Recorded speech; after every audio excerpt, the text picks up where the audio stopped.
Low and no. Okay? All right. Just in case.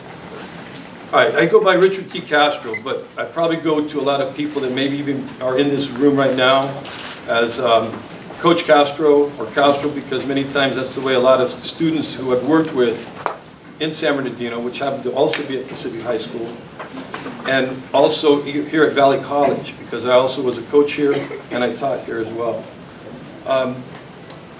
I was born here, yes. My parents were born here, yes. I, however, attended UC Santa Barbara. And attending UC Santa Barbara allowed me to expand my horizons to the point of seeing how other people lived and worked as well. Because being in San Bernardino, we had a very, very rooted kind of program. We didn't have a lot of developing businesses. Yes, we have Jack Brown. Yes, we have now Kelly Space. Yes, we have a tremendous amount of groups that are now bringing in new businesses, but not to the extent of what was growing in places like Santa Barbara.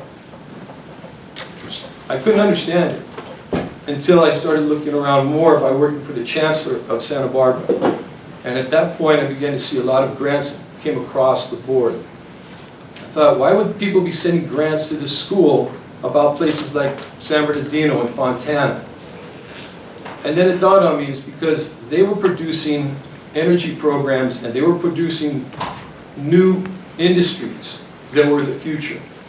And they certainly were, because soon afterwards, Kaiser had closed, and soon afterwards, we even lost a large percentage of our people from the rail systems, which then were compromised by bringing in more fast type of transportation, like the train systems that were built throughout all of California.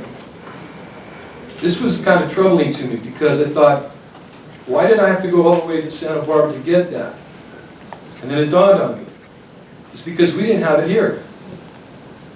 We have, yes, very fine universities. We have great universities. But we don't provide the outlet for those students to go into those great type of programs as great, young, entrepreneur type people. We let them hang here. Sometimes people ask, as I was teaching at the high school, where do you think I should go to school, Coach Castro? Where do you think I should go and get my education?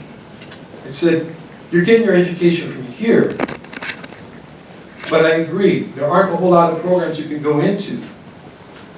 So it became evident that as a teacher that's trying to send out the best, the finest we have, we need to keep them here. So as that is being said, we also have to find the areas. And it's not going to be with the same type of system.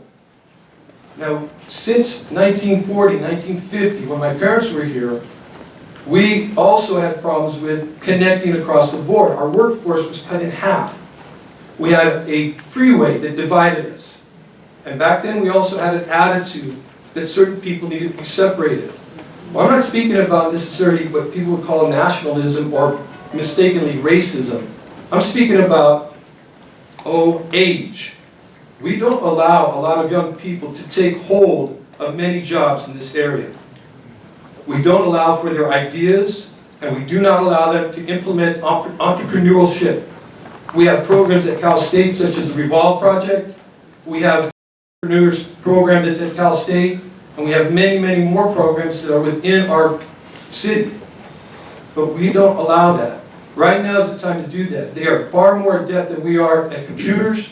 They are far more adept at doing things like development of CAD and programs that are three-dimensional, but we don't allow it. Yes, I'm old. I'm older than whoever it was, but at the same time, I'm wise. We need to work with our youth, and we need to work with those people that are strong and smart, and we need to keep them here. Thank you.